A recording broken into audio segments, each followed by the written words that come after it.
বাংলাদেশ জাতীয়তাবাদী দল বিএনপির ভারপ্রাপ্ত চেয়ারম্যান তারেক রহমান ঘোষিত ৩১ দফা কর্মসূচি জনগণের দোরগোড়ায় পৌঁছে দিতে সিরাজগঞ্জের কামারখন্দ উপজেলার ভদ্রঘাট ইউনিয়নে লিফলেট বিতরণ কর্মসূচি অনুষ্ঠিত হয়েছে। বৃহস্পতিবার বিকেলে আয়োজিত এ কর্মসূচিতে নেতৃত্ব দেন সিরাজগঞ্জ ২ আসনের বিএনপির মনোনয়ন প্রত্যাশী ও জেলা বিএনপির সাংগঠনিক সম্পাদক মির্জা মোস্তফা জামান। লিফলেট বিতরণের সময় স্থানীয় জনগণের সঙ্গে সরাসরি মতবিনিময় করেন তিনি এবং বিএনপির রাষ্ট্র পুনর্গঠনের রূপরেখা তুলে ধরেন। এ সময় উপস্থিত নেতাকর্মীরাও জনগণের মাঝে দফাগুলো তুলে ধরেন। মির্জা মোস্তফা জামান বলেন, বাংলাদেশ জাতীয়তাবাদী দল বিএনপি যে ৩১ দফা কর্মসূচি ঘোষণা করেছে তা শুধুমাত্র একটি রাজনৈতিক ঘোষণাপত্র নয়, এটি একটি সুসংগঠিত রাষ্ট্র পুনর্গঠনের রূপরেখা। এর মধ্যে রয়েছে গণতন্ত্র পুনঃপ্রতিষ্ঠা, বিচার বিভাগের স্বাধীনতা, প্রশাসনিক স্বচ্ছতা, মানবাধিকার রক্ষা এবং জনগণের ভোটাধিকার ফিরিয়ে আনার অঙ্গীকার। আমরা চাই একটি দায়িত্বশীল সরকার ব্যবস্থা যেখানে জনগণের আশা আকাঙ্ক্ষা মূল্যায়ন পাবে। তিনি আরও বলেন, ভদ্রঘাট সহ সারা দেশে আমরা ঘরে ঘরে গিয়ে তারেক রহমানের এই ৩১ দফা পৌঁছে দিচ্ছি, কারণ জনগণের কাছে সত্য তুলে ধরা এখন সময়ের দাবি।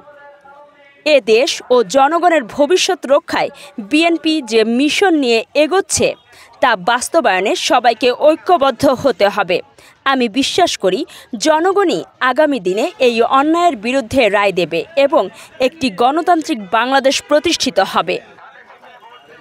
অনুষ্ঠানে উপস্থিত ছিলেন জেলা বিএনপির নির্বাহী সদস্য ও জেলা ছাত্রদলের সাবেক সাধারণ সম্পাদক মোহাম্মদ আসলাম উদ্দিন, জেলা ছাত্রদলের সাংগঠনিক সম্পাদক রিফাত হাসান সুমন, জেলা স্বেচ্ছাসেবক দলের যুগ্ম আহ্বায়ক আকাশ খন্দকার, জেলা ছাত্রদলের যুগ্ম সাধারণ সম্পাদক মোহাম্মদ তাইবুল হাসান, পৌর জাসাস সভাপতি সাইফুল ইসলাম, পৌর স্বেচ্ছাসেবক দলের যুগ্ম আহ্বায়ক আরিফুল ইসলাম, জেলা তরুণ দলের সাধারণ সম্পাদক জাকারিয়া সরকার এবং জেলা মহিলা দলের নেত্রী আইনুর নাহার কলি প্রমুখ।